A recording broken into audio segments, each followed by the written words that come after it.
kwamba sasa ukiwa na shida yako,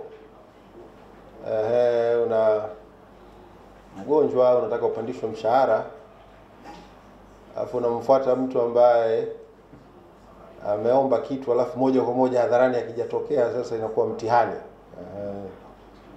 Sasa sijui itakuwaje, kwamba wakubwa wale wamekaa wameomba na mvua bado.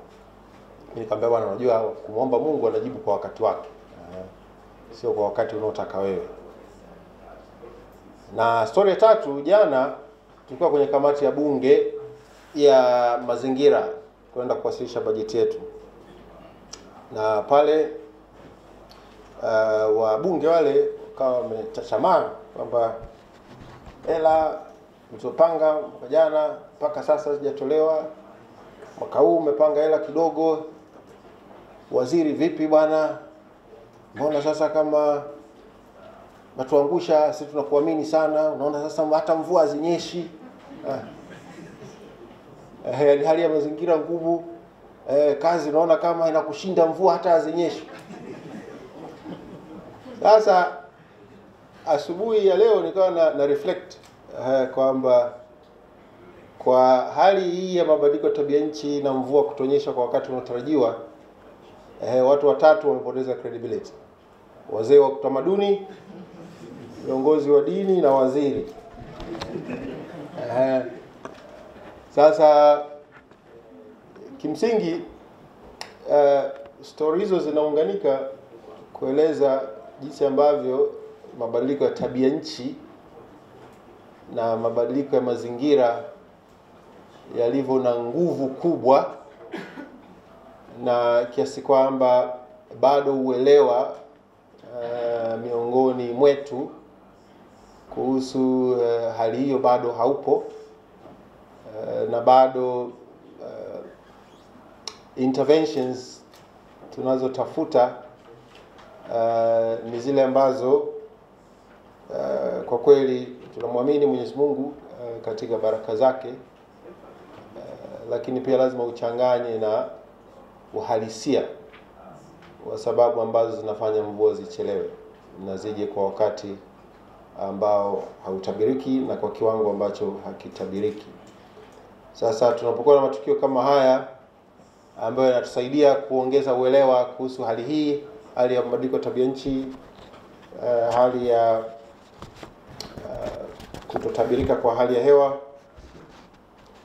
mimi nafurahi sana kushirikishwa kwenye shughuli kama hizi za kuweza kutuongezea uelewa. Kwa hiyo nawashukuru sana kwa kunipa heshima ya kuja kushiriki hapa siku ya leo, na nawapongeza sana kwa kazi nzuri Ofisi ya Taifa ya Takwimu na wadau na washirika wote kwenye eneo hili. Kama nchi tumeamua kwamba takwimu na ukusanyaji wake na uchambuzi wake ni sehemu muhimu sana ya mchakato wa maendeleo ya nchi.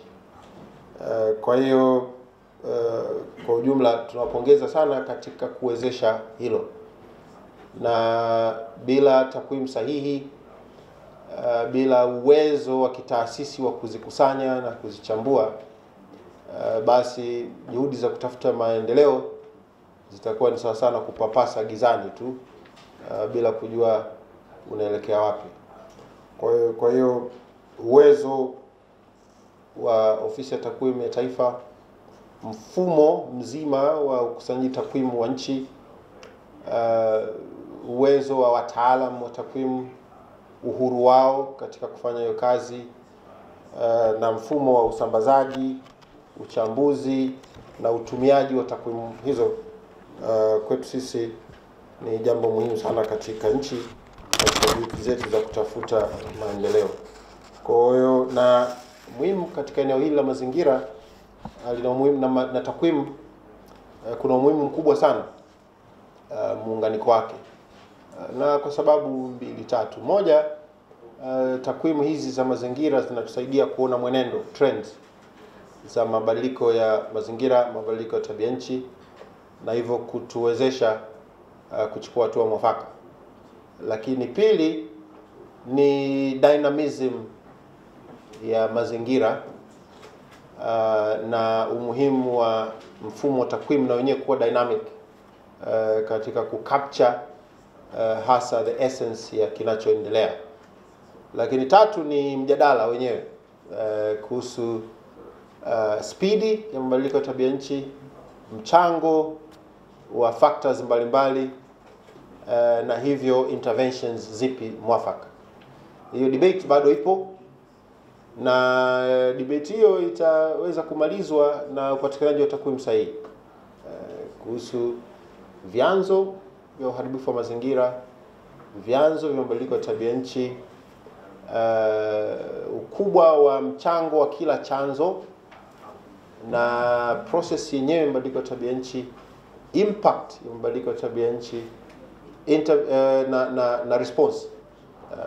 Kwa process zote hizo ni muhimu ziwe captured na takwimu, na kwa hiyo complexity ya climate change yenyewe inatoa changamoto kwa ukusanyaji wa takwimu na mfumo wa ukusanyaji wa takwimu, kwa sababu sio jambo rahisi.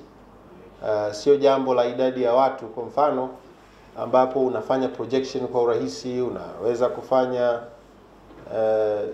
geospatial nini.